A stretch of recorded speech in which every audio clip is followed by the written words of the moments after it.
RCB को उसी के घर में हराकर गुजरात टाइटंस ने जीता मुकाबला। आरसीबी को मिली सीजन की पहली हार। नमस्कार दोस्तों, स्वागत है आपका एक बार फिर हमारे चैनल क्रिकेट स्टार में। दोस्तों आईपीएल 2025 के और बेहद ही शानदार मुकाबले में गुजरात टाइटंस ने दमदार परफॉर्मेंस करते हुए रॉयल चैलेंजर बेंगलोर को उसी के घर में शिकस्त दे दी है। जॉस बटलर ने तूफानी बल्लेबाजी की तो उनका बेहतरीन साथ दिया यहाँ पर साई सुदर्शन ने। तो दोस्तों हम आपको इस मुकाबले का पूरा हाईलाइट तो इस वीडियो में बताएंगे, लेकिन दोस्तों उससे पहले आप भी इस दमदार मुकाबले को देखकर खुश हैं तो इस वीडियो को एक लाइक जरूर कर दें। और साथ ही दोस्तों आप भी चैनल पर नए हैं और अभी तक चैनल को सब्सक्राइब नहीं किया तो चैनल को सब्सक्राइब करके बेल आइकन जरूर दबा लें। तो चलिए दोस्तों जानते हैं पूरा हाईलाइट शुरुआत से ही। तो दोस्तों बेंगलुरु के मैदान पर आज पहली बार आईपीएल 2025 का मुकाबला खेला गया, लेकिन सिक्का उछाला तो गिरा यहां पर शुभमन गिल के पक्ष में। गिल ने टॉस जीतकर पहले गेंदबाजी का फैसला लिया। ये फैसला इनका बिल्कुल सही साबित हुआ। हालांकि पहले ओवर की दूसरी गेंद पर विराट कोहली ने मोहम्मद सिराज की गेंद को बेहतरीन तरीके से कवर की तरफ चौके के लिए बाउंड्री लाइन के पार भेज दिया, लेकिन दोस्तों इसी बीच शानदार गेंदबाजी करते हुए अरशद खान ने दूसरे ओवर की चौथी गेंद पर विराट कोहली को पेविलियन भेज दिया। विराट कोहली ने शॉट जरूर खेला लेकिन पहुंच गया सीधे प्रसिद्ध कृष्णा के हाथों में और गुजरात टाइटंस की टीम को पहली सफलता मिल गई। विराट कोहली 6 गेंदों का सामना करने के बाद 7 रन बनाकर पेविलियन लौटे। तो वहीं पर इसके बाद दोस्तों यहां पर देवदत्त पड्डीकल भी आज कुछ खास नहीं कर पाए और तीसरे ओवर की दूसरी गेंद पर मोहम्मद सिराज का शिकार बने। मोहम्मद सिराज ने देवदत्त पड्डीकल को बोल्ड करके पेविलियन भेजा और वो आज के मुकाबले में एक चौका लगाने के साथ ही सिर्फ 3 गेंदों पर 4 रन बनाकर चलते बने। तो वहीं पर इसके बाद रजत पाटीदार ने भी शानदार खेल दिखाया और एक बेहतरीन चौका उनके बल्ले से देखने को मिला। यहां पर अरशद खान की ही गेंद पर जब गेंद को बेहतरीन तरीके से मिड विकेट की तरफ चौके में तब्दील कर दिया। तो वहीं पर इसके बाद दोस्तों यहां पर ओवर की 5वीं गेंद पर भी उन्होंने एक और शानदार शॉट खेला और एक और चौका जड़ दिया, लेकिन इसके बाद ओवर की 5वें ओवर की तीसरी गेंद पर फिलिप सेल्ट ने मोहम्मद सिराज की गेंद को बेहतरीन तरीके से 6 रनों के लिए बाउंड्री लाइन के पार भेज दिया मिड विकेट के ऊपर से और दमदार छक्का जड़ दिया। लेकिन इसके बाद सिराज ने अगली गेंद पर शानदार वापसी की और यहां पर फिलिप सेल्ट को बोल्ड करके पेविलियन भेजा। फिलिप सेल्ट यहां पर बोल्ड होकर पेविलियन लौटे तो यहां पर आरसीबी की टीम की कई उम्मीदें भी टूटती हुई नजर आई, क्योंकि यहां पर 13 गेंदों का सामना करने के बाद 14 रन बनाकर फिलिप सेल्ट चलते बने।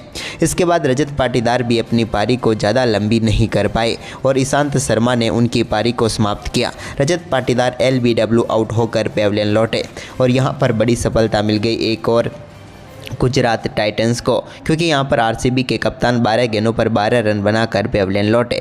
तो इसके बाद दोस्तों यहां पर नए बल्लेबाज जितेश शर्मा ने अच्छा शॉट खेला और 7वें ओवर की 5वीं गेंद पर ईशांत शर्मा के सामने एक शानदार चौका पुल के जरिए वो लगाने में कामयाब हुए फाइन लेग के ऊपर से। तो वहीं पर इसके बाद दोस्तों 9वें ओवर की दूसरी गेंद पर भी ईशांत शर्मा के ही सामने जितेश शर्मा ने एक शानदार छक्का जड़ दिया। यह भी दमदार छक्का था जो लॉन्ग ऑन के ऊपर से सीधा स्टैंड में पहुँच गया। लेकिन इसके बाद दोस्तों यहाँ पर जितेश ने एक और शानदार शॉट भी खेला इसी ओवर की चौथी गेंद पर, जब बेहतरीन तरीके से बैकवर्ड पॉइंट के ऊपर से गेंद को बाउंड्री लाइन के पार भेज दिया। तो वहीं पर इसके बाद 10वें ओवर की दूसरी गेंद पर लियाम लिविंगस्टन के बल्ले से भी टॉप एज के जरिए एक भाग्यशाली चौका लिविंगस्टन को भी मिल गया। तो वहीं पर इसके बाद साई किशोर जब गेंदबाजी करने आए तो उनके ओवर में भी जितेश शर्मा ने 11वें ओवर की आखिरी गेंद को बेहतरीन तरीके से एक्स्ट्रा कवर के ऊपर से बाउंड्री लाइन के पार भेज दिया। लेकिन इसके बाद दोस्तों यहां पर 12वें ओवर की तीसरी गेंद पर राशिद खान की गेंद को डीप स्क्वायर लेग के ऊपर से बेहतरीन तरीके से स्टैंड में पहुंचाने में कामयाब हुए लिविंगस्टन और एक और बड़ा छक्का यहां पर जड़ दिया। इसके बाद 12वें ओवर की आखिरी गेंद पर भी एक और शानदार चौका यहां पर जितेश शर्मा ने भी जड़ दिया शानदार तरीके से राशिद खान की गेंद पर और एक और चौका यहां पर उन्हें मिला। इसके बाद दोस्तों यहां पर 13वें ओवर की चौथी गेंद पर साई किशोर की गेंद पर जितेश शर्मा बड़ा शॉट खेलने के लिए गए, लेकिन गेंद यहां पर सीधे पहुंच गई राहुल तेवतिया के हाथ में। उन्होंने शानदार कैच पकड़ा और समाप्त हुई यहां पर जितेश शर्मा की पारी, जहां पर उन्होंने 21 गेंदों का सामना किया और 33 रन बनाए। इसके बाद दोस्तों यहां पर कुणाल पांड्या भी ज़्यादा कुछ खास नहीं कर पाए और 15वें ओवर की दूसरी गेंद पर वो भी शिकार बन ही गए आखिरकार साई किशोर का, और यहां पर शानदार कैच पकड़ने में कामयाब हुए साई किशोर, क्योंकि कॉटिन बोल्ट आउट होकर ही पेविलियन लौटे कुणाल पांड्या, जिन्होंने 5 गेंदों का सामना किया और सिर्फ 5 ही रन बना पाए।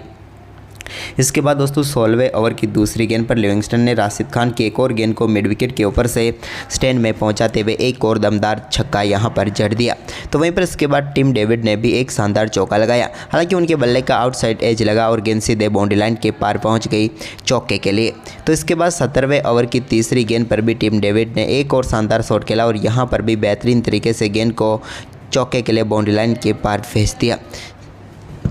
इसके बाद दोस्तों 18वें ओवर में भी शानदार परफॉर्मेंस यहां पर जारी रहा। इन दोनों बल्लेबाजों का 18वां ओवर डालने आए राशिद खान की दूसरी गेंद पर लिविंगस्टन ने बड़ा शॉट खेला और गेंद को स्टैंड में पहुंचाया छक्के के लिए। तो वहीं पर ओवर की 5वीं गेंद पर भी उन्होंने एक बार फिर से गेंद को बड़े शॉट में तब्दील किया और डीप स्क्वायर लेग के ऊपर से एक और शानदार छक्का जड़ दिया। जबकि ओवर की आखिरी गेंद पर निकले उनके बल्ले से शानदार छक्के के साथ ही बेहतरीन अर्धशतक पूरा कर लिया यहाँ पर लिविंगस्टन ने। आरसीबी के लिए ये इनका पहला अर्धशतक था, लेकिन अर्धशतक के बाद इनकी पारी और ज़्यादा लंबी नहीं हो पाई। 19वें ओवर की दूसरी गेंद पर लिविंगस्टन को मोहम्मद सिराज ने पेविलियन भेज दिया। विकेट कीपर जोस बटलर ने यहां पर कैच पकड़ा और समाप्त हुई लिविंगस्टन की एक शानदार पारी, जहां पर उन्होंने 40 गेंदों का सामना किया और 54 रन बनाए। तो वहीं पर इसके बाद दोस्तों यहां पर टिम डेविड ने अंत में मोर्चा संभाला। तो 20वें ओवर की तीसरी गेंद पर उन्होंने एक शानदार चौका यहां पर जड़ दिया। बेहतरीन तरीके से गेंद को बाउंड्री लाइन के पार भेजा, लेकिन इसके बाद 20वें ओवर की चौथी गेंद पर एक और शानदार शॉट खेला उन्होंने और इस बार गेंद को 90 मीटर दूर एक्स्ट्रा कवर के ऊपर से स्टैंड में पहुंचाया। तो वहीं पर ओवर की 5वीं गेंद पर भी एक और शानदार चौका उन्हें मिला, लेकिन ओवर की आखिरी गेंद शानदार तरीके से डाली प्रसिद्ध कृष्णा ने और टिम डेविड को यहां पर बोल्ड करके पेविलियन भेज दिया। और यहां पर आरसीबी की टीम निर्धारित 20 ओवर में 169 रनों तक पहुँच पाई और 170 रनों का लक्ष्य गुजरात के सामने रखा। वहीं पर इस लक्ष्य का पीछा करने उतरी गुजरात टाइटंस की तरफ से साई सुदर्शन और शुभमन गिल पारी की शुरुआत करने उतरे। तो दूसरे ओवर में टीम के लिए पहला चौका कप्तान शुभमन गिल ने जड़ा, जब शानदार तरीके से गेंद को उन्होंने बाउंड्री लाइन के पार भेजा कवर की तरफ। तो वहीं पर इसके बाद चौथे ओवर की चौथी गेंद पर साई सुदर्शन ने हेजलवुड की गेंद को शानदार तरीके से कीपर के ऊपर से स्कूप शॉट के जरिए बाउंड्री लाइन के पार भेजा और पारी का वह अपना पहला छक्का जड़ दिया।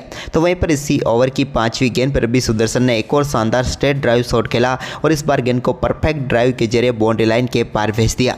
तो वहीं पर इसके बाद कप्तान शुभमन गिल भी कहाँ पीछे रहने वाले थे। 5वें ओवर की तीसरी गेंद पर उनके बल्ले से भी एक बड़ा शॉट देखने को मिला और गेंद को उन्होंने भी स्टैंड में पहुंचा दिया और अपना पहला छक्का जड़ दिया। लेकिन दोस्तों इसकी अगली ही गेंद पर भुवनेश्वर कुमार के सामने वो एक और बड़ा शॉट खेलने के लिए गए, लेकिन इस बार गेंद सीधे पहुंच गई लियाम लिविंगस्टन के हाथ में और बेहतरीन कैच यहां पर पकड़ा लिविंगस्टन ने और समाप्त हुई शुभमन गिल की पारी। गिल भुवनेश्वर कुमार का शिकार बने, आज कुछ खास नहीं कर पाए। 14 गेंदें खेलने के बाद 14 ही रन बनाकर पेविलियन लौट गए। लेकिन इसके बाद साई सुदर्शन ने कमान संभाली। छठा ओवर डालने आए यश दयाल के ओवर में भी एक शानदार चौका उन्होंने जड़ा, लेकिन 7वें ओवर डालने आए राशिद सलाम के ओवर की चौथी गेंद पर उन्होंने एक चौका मिड विकेट की तरफ शानदार तरीके से जड़ दिया। तो वहीं पर इसके बाद दोस्तों यहाँ पर 7वें ओवर की आखिरी गेंद पर एक शानदार चौका जोस बटलर के बल्ले से भी देखने को मिला। तो वहीं पर इसके बाद साई सुदर्शन का यह शानदार परफॉर्मेंस 8वें ओवर में भी जारी रहा, जहां पर यश दयाल की गेंद को बेहतरीन तरीके से बैकवर्ड पॉइंट की तरफ 4 में तब्दील कर दिया। तो वहीं पर 9वें ओवर की दूसरी गेंद पर भी उन्होंने एक और शानदार शॉट खेला और एक बार फिर से गेंद को 4 में तब्दील कर दिया। वहीं पर इसके बाद दोस्तों 9वें ओवर की तीसरी गेंद पर तो बड़ा शॉट खेला राशिद सलाम के सामने जोस बटलर ने और लेकिन यहाँ पर टॉप एज जरूर लगा, लेकिन गेंद सीधे पहुँच गई स्टैंड में, यानी कि टॉप एज का भी छक्का यहाँ पर जोस बटलर को मिल गया। इसके बाद राशिद सलाम के ओवर की 5वीं गेंद पर भी जोस बटलर ने एक और दमदार शॉट खेला और इस बार बैकवर्ड स्क्वायर लेग की तरफ शानदार तरीके से गेंद को स्टैंड में पहुंचाते हुए इस ओवर का दूसरा छक्का जड़ दिया और अच्छा खासा महंगा ओवर इसे बना दिया। तो वहीं पर इसके बाद 10वें ओवर में भी साई सुदर्शन ने एक और शानदार चौका यहां पर कुणाल पांड्या की गेंद पर लगाया, जब गेंद को बेहतरीन तरीके से उन्होंने 4 में तब्दील कर दिया। इसके बाद दोस्तों यहाँ पर जोस बटलर ने 12वें ओवर की दूसरी गेंद को भी स्टैंड में पहुंचाया और डीप मिड विकेट के ऊपर से दमदार छक्का यहां पर कुणाल पांड्या की गेंद पर जड़ दिया। तो वहीं पर इसी ओवर की चौथी गेंद पर भी एक और चौका साई सुदर्शन के बल्ले से देखने को मिला, जब उन्होंने भी गेंद को मिड विकेट की तरफ चौके के लिए बाउंड्री लाइन के पार भेज दिया। तो वहीं पर ओवर की 5वीं गेंद पर भी उनके बल्ले से एक और शानदार शॉट देखने को मिला। लेकिन इसके बाद दोस्तों यहाँ पर 13वें ओवर की तीसरी गेंद पर साई सुदर्शन को चलता किया यहाँ पर जोस हेजलवुड ने शानदार कैच पकड़ा जितेश शर्मा ने और 36 गेंदों पर 49 रनों की पारी खेलकर साई सुदर्शन पेविलियन लौटे। मात्र 1 रन से अर्धशतक से वो चूक गए। लेकिन इसके बाद शेरफन रदरफर्ड ने आते ही कमाल की बल्लेबाजी करते हुए एक शानदार चौका जड़ दिया। उनके इस चौके के साथ तो अब यहाँ पर जीत के और भी करीब पहुँच गई गुजरात टाइटंस की टीम। इसके बाद दोस्तों शेरफन रदरफर्ड के बल्ले से एक और शानदार छक्का देखने को मिला 14वें ओवर की आखिरी गेंद पर, जब उन्होंने लॉन्ग ऑन के ऊपर से गेंद को स्टैंड में डिपॉजिट कर दिया।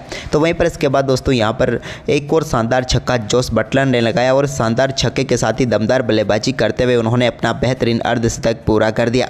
और इसके बाद तो दोस्तों इन बल्लेबाजों का तूफान देखने को मिला, जिसके चलते इस मुकाबले में एक तरफा शानदार जीत दर्ज कर ली गुजरात टाइटंस ने और आरसीबी को थमा दी सीजन की पहली हार। तो दोस्तों आपको ये मुकाबला कैसा लगा हमें कमेंट करके जरूर बताएं।